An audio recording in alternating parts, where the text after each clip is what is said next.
My prolactin is at 5 nanograms per milliliter. And probably now it's lower than that, frankly. And guess what? I have 0 side effects, only benefits. If you talk to a well-studied, well-cultured endocrinologist, they are going to say the same thing when you discuss the notion of having low prolactin and whether or not low prolactin is a problem. And they're going to say there is no disease associated with low levels of prolactin in males. But as this user says here, did you ever find out? This is my issue now, low testosterone and low prolactin. My doctor has never seen it before, so of course I'm looking but finding nothing. Where the confusion actually sits with people thinking that low prolactin somehow gives you like low estrogen-like symptoms, which it definitely doesn't, and I'm going to show you my blood work here in a second, is that if one has naturally low prolactin, as is the case with this guy, he probably has low testosterone as well, which means that the pituitary is not functioning correctly, which would be actually the basis of symptoms in these cases and not the low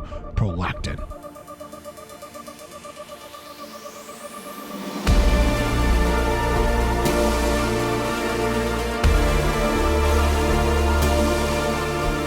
I'm going to show you my labs taking from 925, which is just like 7 days ago or so, where my prolactin is exceptionally low. And then I'm going to explain exactly how I feel and how I don't have side effects. All right, to kick this video off, look, you either owe me a like or you don't owe me a like. And the way we're going to do this is we're going to flip this coin. So if you get it right, you can move on. If you get it wrong, you owe your boy a like. Let's flip it. All right, tails. If you pick tails, move on. All good, bro. But if you pick heads, you got it wrong. You owe your boy a like.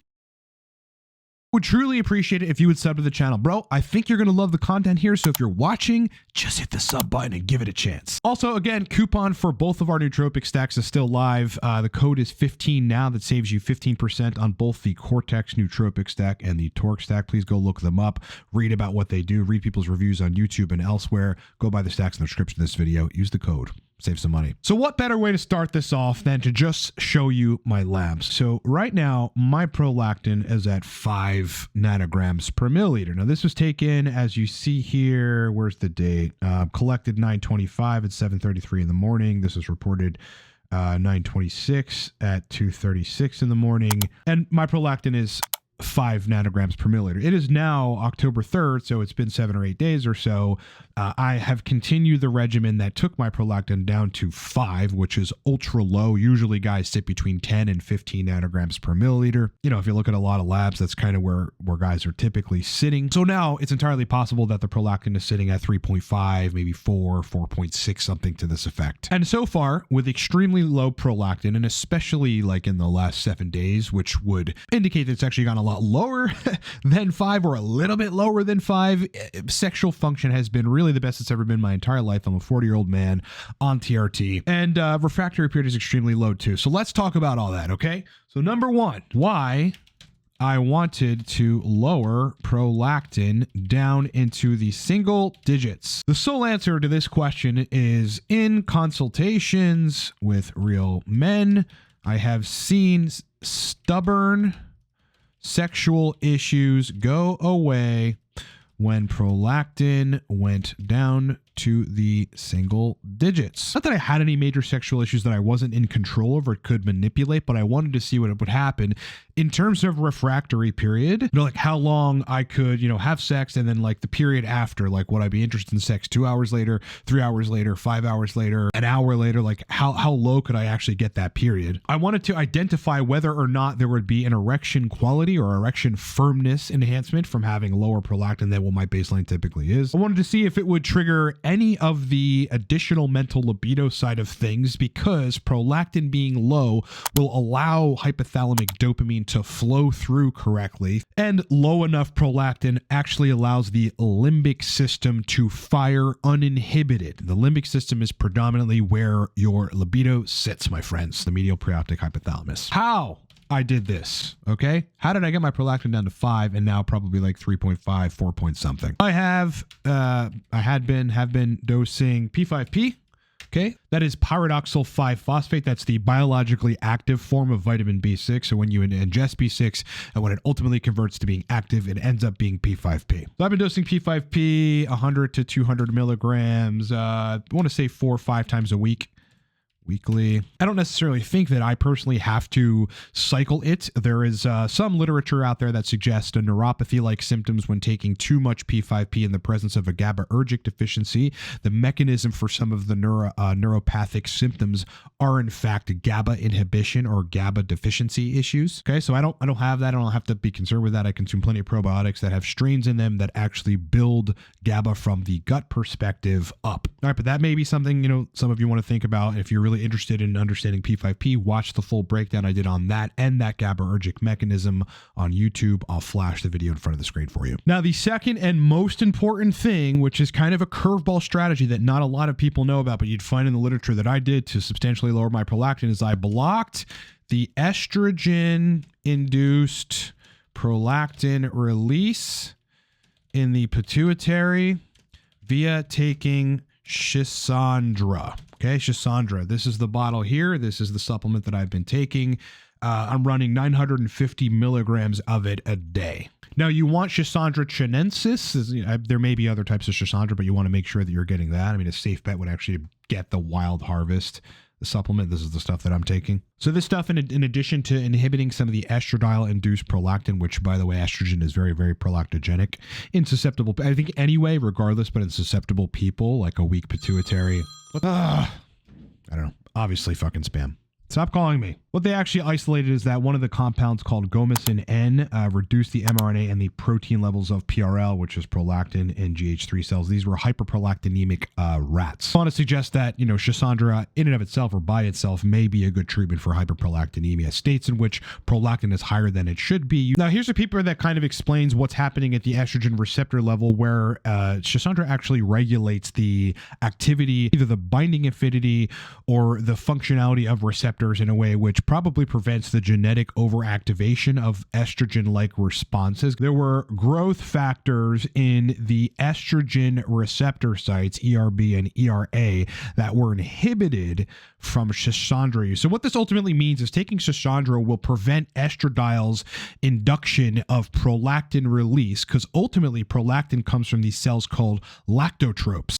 And on the lactotropes, there are estrogen receptors. And if you can modulate those estrogen receptors in a way which does the opposite of potentiation on the genetic activity of estradiol, post-receptor binding, well, then you'll inhibit the stimulation of the lactotropes, which make you secrete prolactin. So that's this is one of the most powerful chemicals for people that don't have like hardcore conditions in which prolactin is very high, but prolactin may still be high and you want to lower it to lower prolactin. All right. So number 2 was I blocked the estrogen-induced prolactin release in the pituitary via taking Schisandra.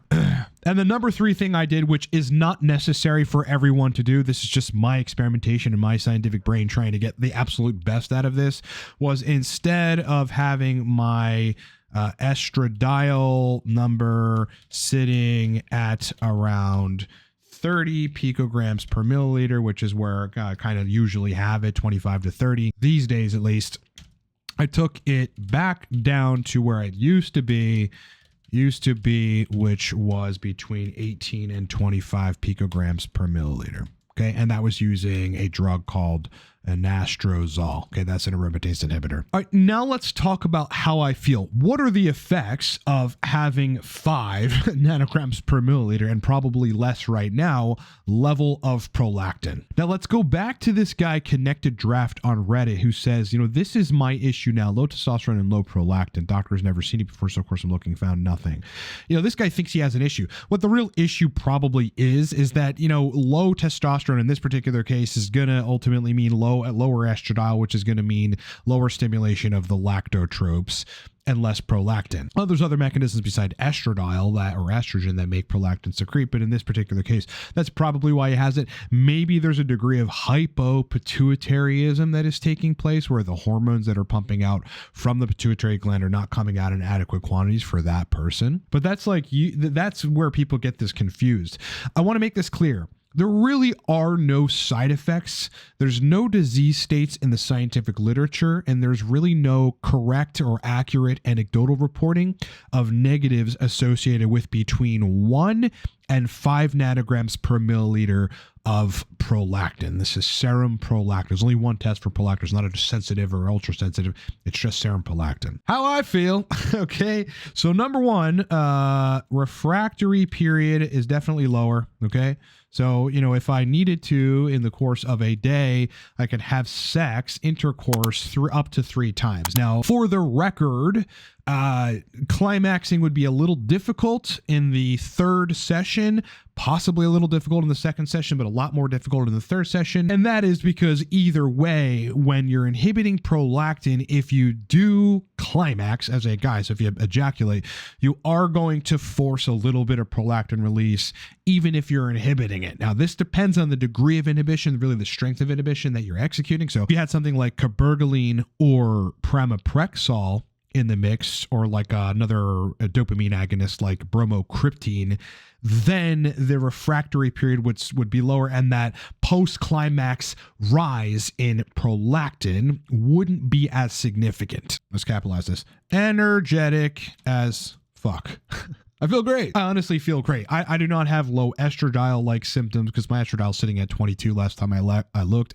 I don't have this kind of internet mythological idea of low prolactin symptoms like tiredness and or anxiety. One of the postulations out there about low prolactin is that it might interfere with your ability to deal with anxiety. It has not. There are plenty of other mechanisms and kind of fail-safes that are in place in the brain, particularly, that deal with anxiety. Predominantly GABA inhibiting other excitatory neurotransmitters like glutamate, but also whether or not your cortisol is regulated, whether or not you go to the gym and work out, whether or not you're sleeping well, whether or not your testosterone levels are high, whether or not you have adequate levels of dopamine, whether or not you have adequate levels of acetylcholine and serotonin. All of this stuff plays like a significant role in anxiety. Also estradiol. So higher the estrogen you go, the more anxiety you're going to have past a certain threshold. So keep that in mind, guys that are on TRT. So I'm energetic as fuck.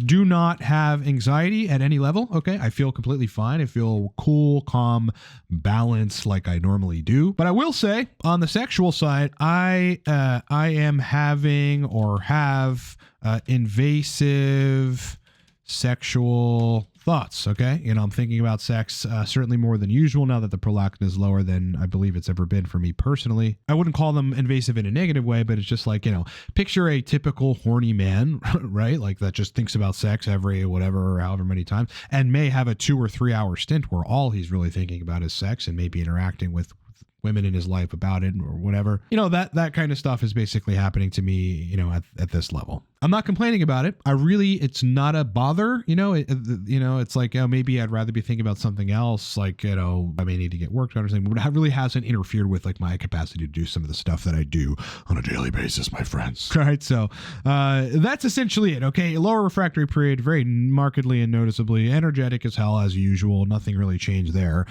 Do not have anxiety. So at least for me personally and clients that I've seen as well, this myth that prolactin somehow controls anxiety, it like factors out, all these other mechanisms like GABA, like serotonin, like cortisol, etc., that control your anxiety, like hormones, like specifically estradiol and testosterone. And, I'm having a good degree of sexual thoughts. One may consider them invasive, one may consider them pleasurable. It all depends on how you look at it. It's really not bothering me, preventing any productivity, and it's super interesting. As far as erection quality goes, perhaps a bump.